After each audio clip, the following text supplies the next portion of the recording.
Hey, I'm a guitar player, but I like to play the bass. I would not call myself an official bass player, yet I use the bass in my studio when recording for composition and to make backing tracks.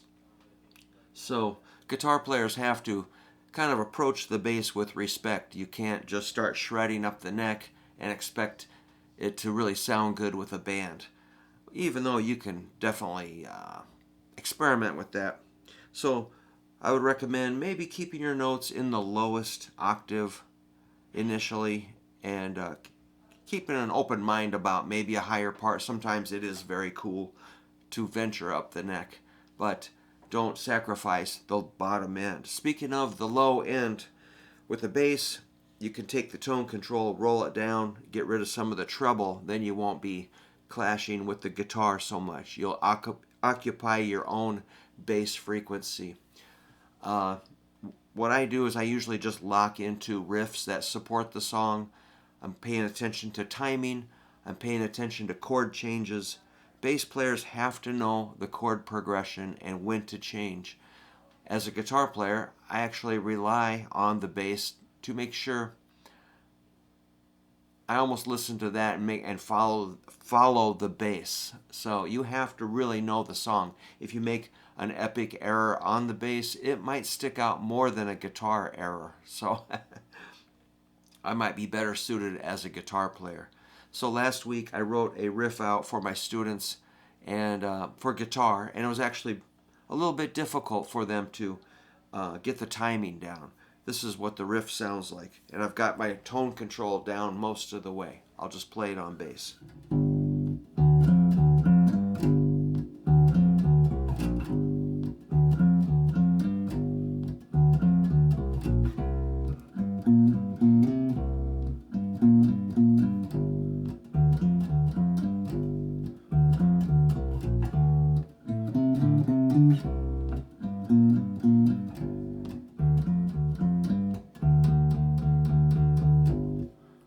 Okay, so that was pretty consistent. It had that dotted half note on the first note of the measure, and so that note rings longer, makes it slightly funky, and the rest were eighth notes. So I got through it without goofing up too bad. I was pretty consistent with my timing and tone. Every note was about the same volume. These are things I would try to do. You have to relax a little bit. With bass, you have to be ready to stretch a little bit. A lot of stuff's going to be index, middle, ring, but pinky plays a big part for riffs like this.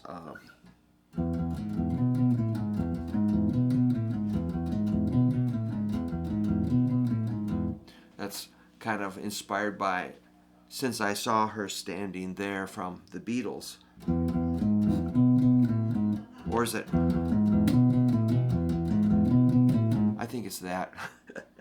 So, yeah, a lot of times on bass riffs, you might start with your middle finger.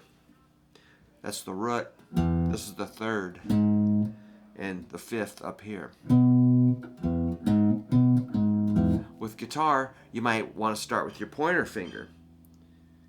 But that's going to be, you'll be in a bad position to get the third interval if you start with your index. So, a lot of times on bass, you can start with your middle.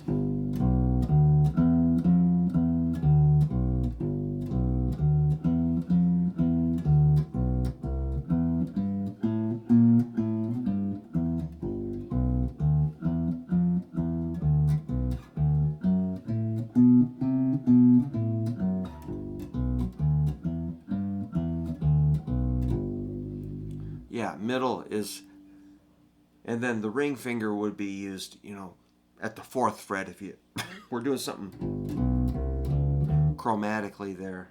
So that's just basic fingering that you might want to consider. So, yeah, try to find a space, lock in, stay there. Don't clash with the other instruments. Be respectful of the song and the bandmates, which I have violated that rule in my life, and so I'm trying to correct that. And there are some things about bass that do set them apart from guitar players, so definitely respect your bass player.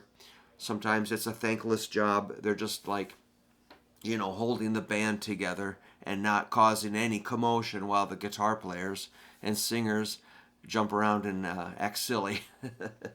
So, total respect goes out to the bass players. So consider, getting into bass, but, be respectful about the instrument and its role.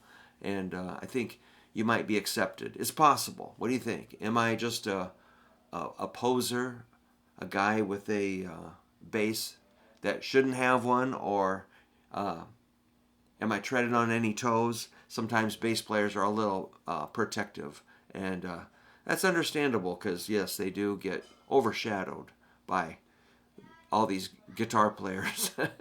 So thanks to all the bass players who serve the song. All right, guys, good luck with your guitars and basses.